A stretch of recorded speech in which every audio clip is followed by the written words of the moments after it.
Hi everyone, welcome to this little presentation. I'm Pat Ogden. I'm the founder of Sensorimotor Psychotherapy Institute and the originator of Sensorimotor Psychotherapy method. For those of you who might be new, Sensorimotor Psychotherapy is an approach that targets the body as a primary avenue of therapeutic exploration and a source of inspiration, of knowledge, of wisdom, and of change.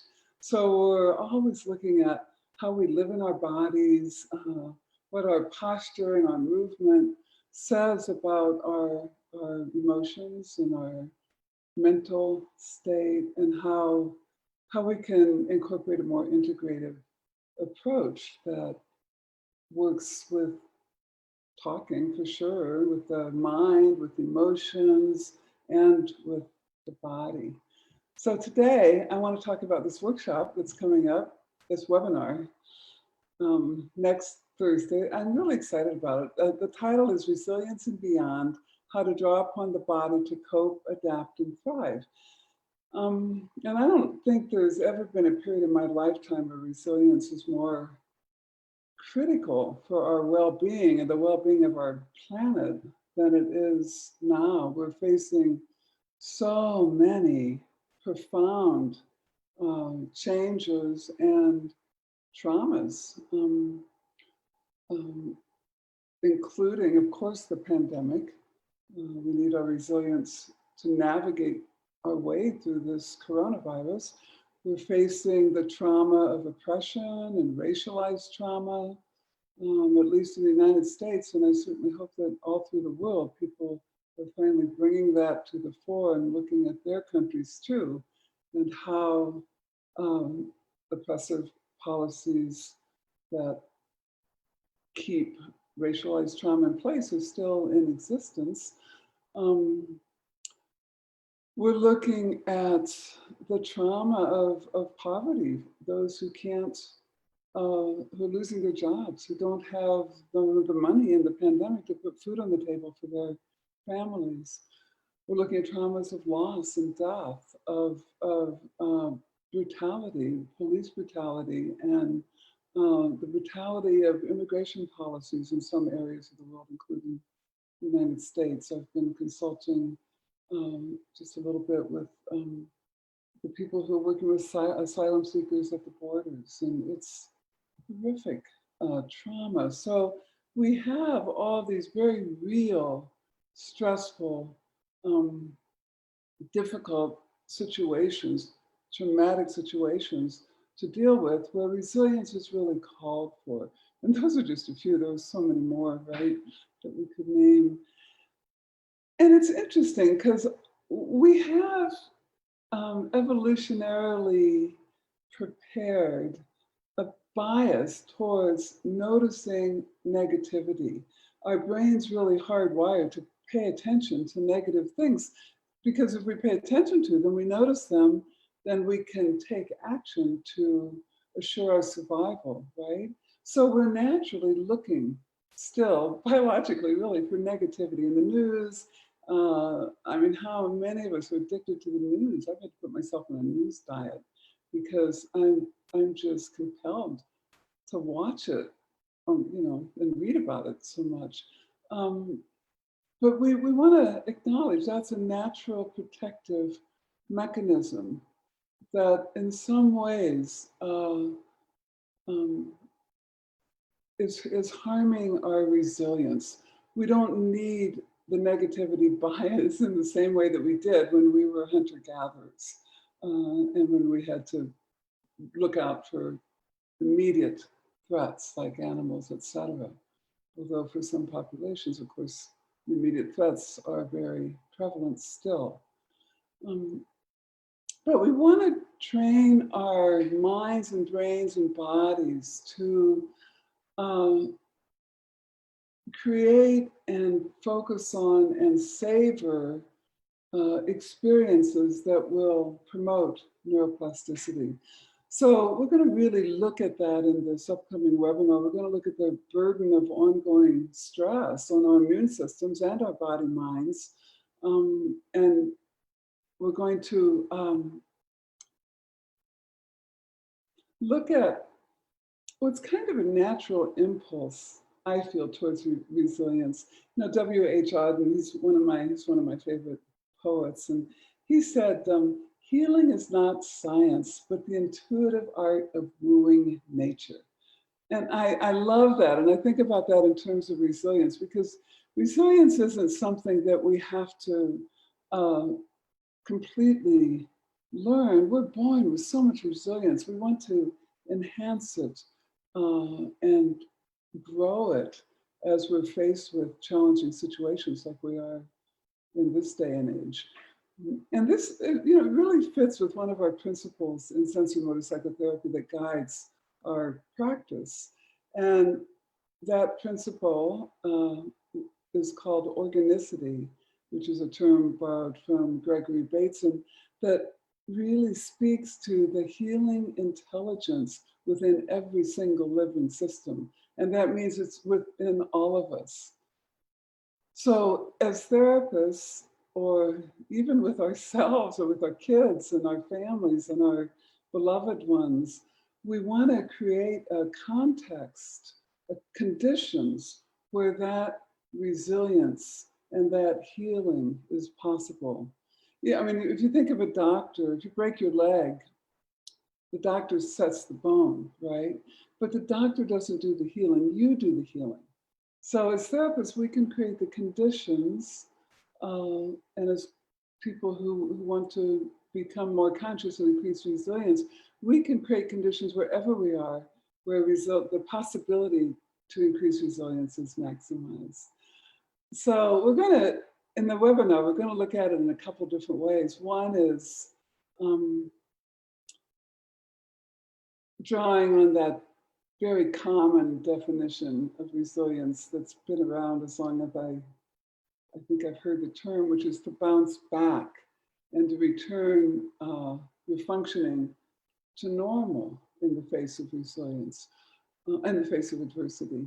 So that's the first step. How do we bounce back?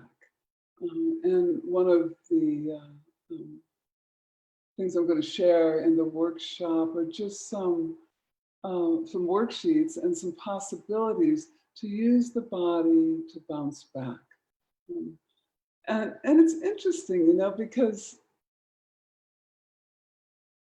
there's so much research now on the body, the postures and movements and actions that I've been working with since I started being a psychotherapist in the 1970s. Now there's research that backs them, and that's really fascinating to me. Like, you know, the self-touch, helping people find the exact self-touch that nourishes them.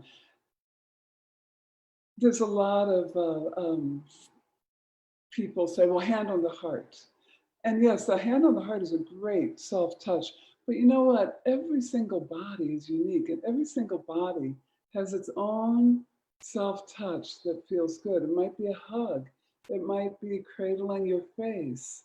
It might be your hands on the belly, or your hands stroking your legs or your arms, maybe your hand on your heart. The wonderful thing about touch, even self-touch, is that it increases oxytocin. And oxytocin, we know, is linked to increased like social interaction, well-being, and it has anti-stress effects.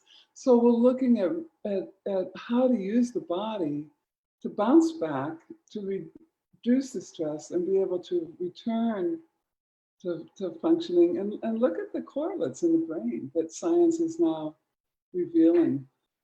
Smiling, for example. Remember Thich Nhat Hanh, he always talked about just smile, just have a little smile. I don't know if you knew the neuroscience behind it, but when you smile, your brain releases these neuropeptides also to help fight off stress. And then endorphins are released and serotonin is released. So we can help people find the right smile right? It's not just everybody's smile isn't the same. They might want a really big one, ear to ear, or they might resonate more with just a small smile. So we're helping our clients find exactly how to use the body to bounce back.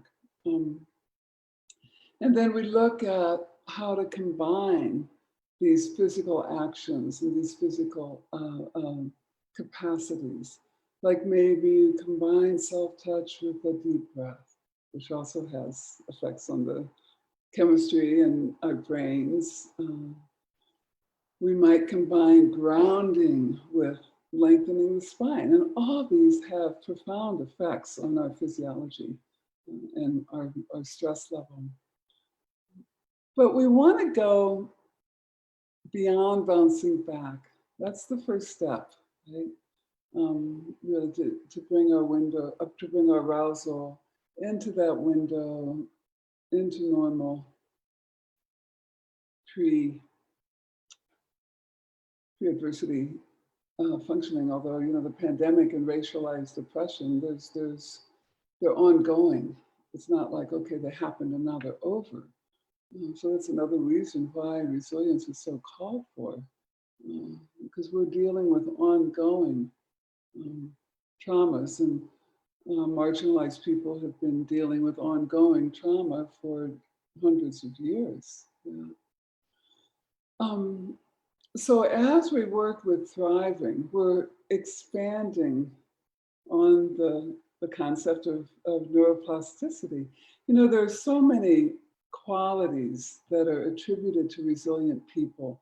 Qualities like realistic optimism, like the ability to self-care, altruism, being able to ask for help, gratitude, and so forth. So we're going to look at these qualities and then learn how each person can find a physical embodiment of that quality. For example, one person that I was talking with, the quality that's not strong in her is self-care. She puts out a lot, she's taking care of others, her job is stressful, and she learned this, of course, very early on as a child.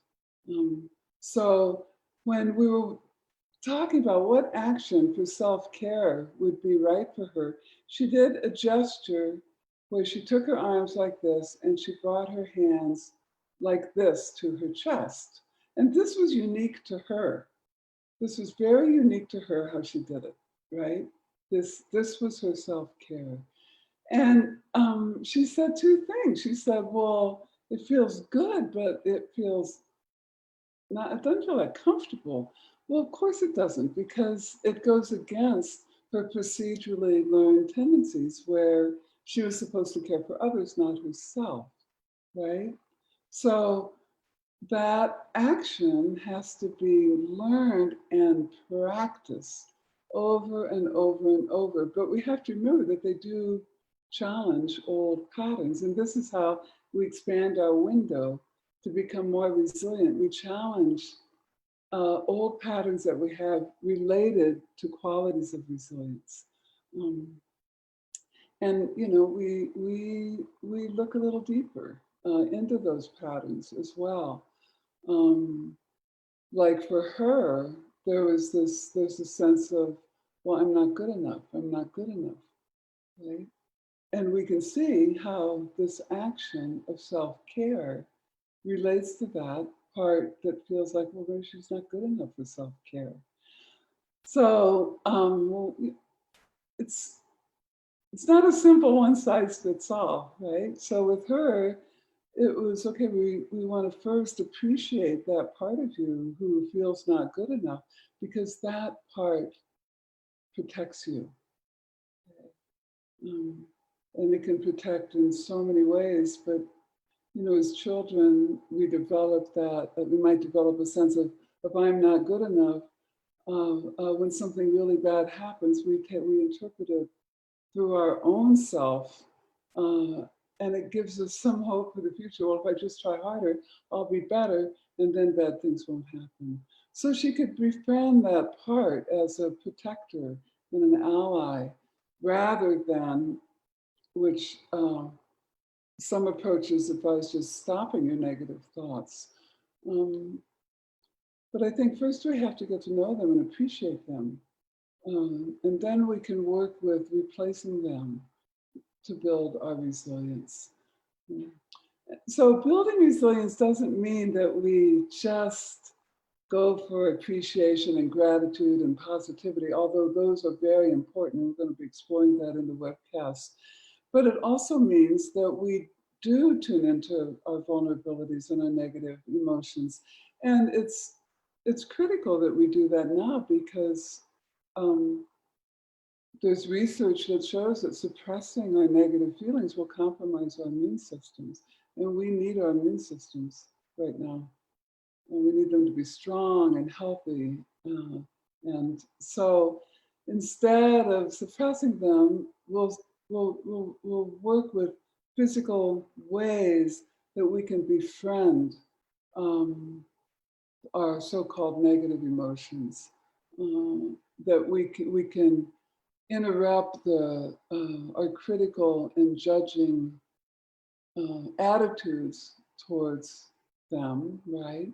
And find a way to welcome them in a very physical way. Everything I do is really pretty physical. So we'll be working a lot with action and movement and posture. And,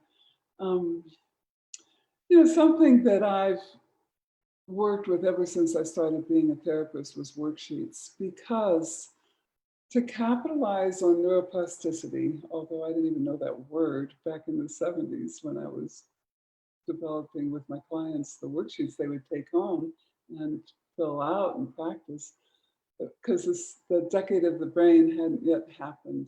But now we know that to take advantage of our own neuroplasticity, that it takes repeated and persistent practice.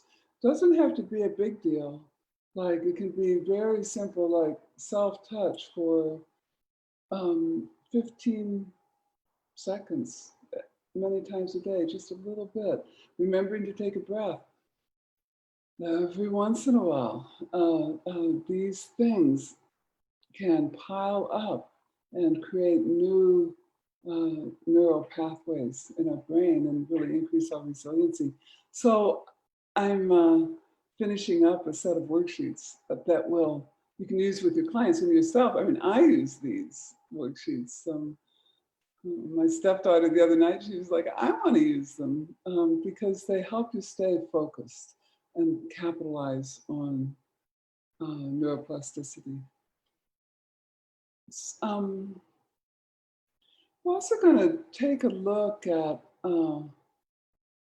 some of the spiritual and existential issues that I think we're faced with right now. Erica Young had said, what was it? The body is wiser than its inhabitant, she says. The body is the soul. The body is God's messenger. So I want to really look at how an approach to resiliency that's really holistic, I feel really looks at the interrelationship of different aspects of being, like the body and the mind and the emotions and the spirit. So we're going to be exploring that a little bit, just do some exercises with that, and look at the existential crisis that we're in right now. Danielle Allen, who's a Harvard professor, she talked about this pandemic as a moment where societies are forced to answer the question of who they are. And I think many of us are looking at that from many different angles. I think as a country, with the finally attention being given to our history of systemic oppression and slavery and the Native American Holocaust, we're finally looking at this country in a very different way as those kind of secrets get brought into the light, secrets that I was never taught in school. And that makes us all question who we are. So we're faced with this questioning on a personal level, as well as on a national level, and I think on a global level as well. So these existential crises can really, there's an opportunity here to reshape our own identity, personally, nationally, and internationally, that is really critical. And I think some of that has to do with finding purpose and finding meaning, finding what's important, what really has value. So we'll be exploring that a little bit again through the body. There's also research being done on meaning. That's when people start to identify, and when they think about what is meaningful for them, again, the brain starts to change, and it starts to then shift the behaviors and the actions that people make in many, many realms. And we're going to look at culture. We're going to look at how we can draw on culture to find meaning. Because I think that culture has a huge role in resiliency. There's much written about the resilience of people who have endured extreme hardships. I know Joy DeGruy talks about this when she talks about the post-traumatic slave syndrome. It not only, when there's trauma, whether it's personal or societal, etc., it not only creates post-traumatic stress in us, and inability to regulate, etc., it also grows our resilience. So there's a way that we can draw on that. We can look at appreciating where we have come from and what we've endured, what resilience our caregivers, our parents, our grandparents, our ancestors have from the conditions that they had to navigate. And I think that can really support us spiritually and support us in developing our resilience. So I hope that I'll see you next Thursday. I'm excited about the webinar. It's something I'm working with myself. And I think every good work is very personal in a way. There's that Taoist saying that people tend to teach what they have to learn. So I feel like this work of sensorimotor psychotherapy enriches me as well, and I look forward to sharing that with you. So there's a sense of hope when we start to look at resilience, look at how resilient we already are, and how we can consciously train our attention really towards specific movements, postures, and gestures that go along with resilient qualities to augment the resilience that we already experience. So it's hopeful. There's a hopefulness in that, right?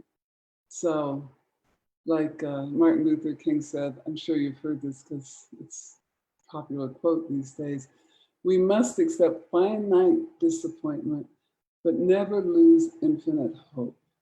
And my experience is that through our bodies, we can savor and have the lived experience of that infinite hope. Okay, hope I'll see you next week. Take good care. Bye.